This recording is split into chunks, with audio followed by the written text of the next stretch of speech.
आइए हम मेरी भविष्यवाणियों की पुस्तक में से आज के वचन को पढ़ते हैं।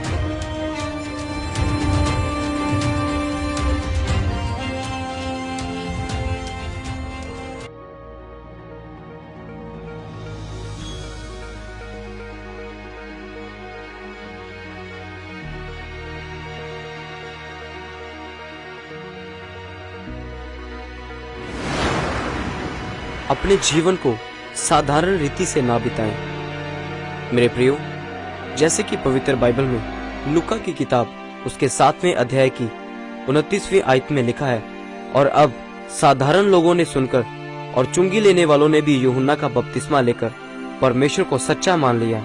मेरे प्रियो, एक बात आप हमेशा याद रखें कि आप एक मसीही हैं, तो आप स्वयं को एक आम व्यक्ति ना समझें। आप बहुत सारे लोगों को देखते हैं, यहाँ तक जो लोग सेवकाई में भी हैं, वो लोग भी अन्य जातियों की तरह बातें करते हैं, ठट्ठा मजाक करते हैं, एक आम व्यक्ति वाला जीवन जीते हैं। उनके जीवन में कोई अलगताई नहीं है, कोई प्रार्थना नहीं है, कुछ समर्पण नहीं है, इसलिए उन लोगों का जीवन आम है। अगर आप खास बनना चाहते हैं तो प्रभु से शिकायत ना करें कि मैं ऐसा क्यों हूँ, मेरे जीवन में ये क्यों नहीं हो रहा है, जिस कारण आप आगे नहीं बढ़ पाते। मेरे प्रियो, यूहन्ना एक भविष्यद्वक्ता था, लेकिन परमेश्वर ने उसकी तैयारी कैसे करवाई। वह एक जंगल में रहने वाला मनुष्य था, वह शहद खाता था, वह आम लोगों के बीच में बड़ा नहीं हुआ, उसका पालन पोषण आम लोगों के बीच में नहीं हुआ, क्योंकि उसके जीवन में परमेश्वर की जो योजना थी वह बहुत बड़ी थी। कई बार आप निराश होते हैं, आप अपने जीवन को दूसरों के साथ तुलना करते हैं, लेकिन आप एक मसीह होने के नाते बड़ी योजना के तहत बुलाए गए हैं। अगर परमेश्वर ने आपको बुलाया है तो आपको ये बात याद रखनी है कि आपकी तैयारी परमेश्वर की ओर से होगी, चाहे वे आपको समझ ना आए और कुछ साल आपको और लग जाए। जितने लोगों को परमेश्वर ने बड़े कामों के लिए चुना है, तो परमेश्वर ने उनकी कभी ये अगुवाई नहीं की कि वो संसार के साथ ज्यादा घुले मिले। मेरा जीवन दूसरों से बहुत अलग है। प्रथम स्थान परमेश्वर को, प्रार्थना और चर्च, सिर्फ यही मेरा काम है। दाऊद की परमेश्वर ने कैसे तैयारी करवाई?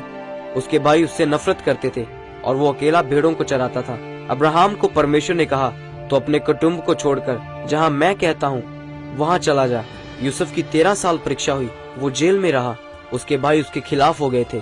आपको ये बात याद रखनी है, जब परमेश्वर ने आपको बुलाया है तो वह आपको अपने अनुसार और आपके भविष्य के अनुसार चलाएगा। उससे आपको कई चीजों से खिजावट होगी, आपको डर लगेगा, आपको निराशा भी होगी, लेकिन जब कुम्हार घड़े को बनाता है तो वह मिट्टी को बाहर से चोट लगा रहा होता है, लेकिन वह उसे अंदर से सहारा भी देता है कि वह टूटे नहीं, वह अपनी आकृति में आ जाए। इंसान को उसकी आकृति में लाना दुनिया का सबसे कठिन काम है, और ये काम सिर्फ प्रभु ही कर सकते हैं। और जब आप देखते हैं तो वो आपको अंदर से तसल्ली भी देता है, वह आपको संभालता है, क्योंकि अगर आप मसीह में हैं तो आपकी तैयारी अलग होगी, आपका जीवन सामान्य नहीं होगा। मेरे प्रियो, आज मेरा जीवन फलवंत क्यों है? क्योंकि मैंने एक चीज पर ध्यान दिया, वह है लगातार प्रार्थना, उपवास, बीज बोना, अपने जीवन को पूरी तरह से समर्पित करना, और इससे मैंने फलों को पाया है। अगर आप प्रभु में बुलाए गए हैं तो आप ये ना सोचें कि आपका जीवन सामान्य होगा, क्योंकि अब आपकी तैयारी एक खास मकसद के लिए है। वह तैयारी, वह जीवन जो आम लोग 100 व्यतीत कर लें तो भी वे शुरू नहीं कर पाएंगे। जो कुछ परमेश्वर आपको 5 साल में दे देगा, वह संसार आपको कभी नहीं दे सकता।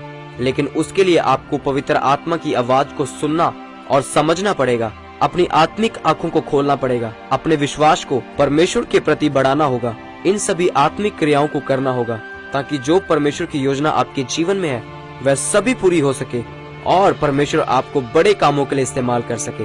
आमीन।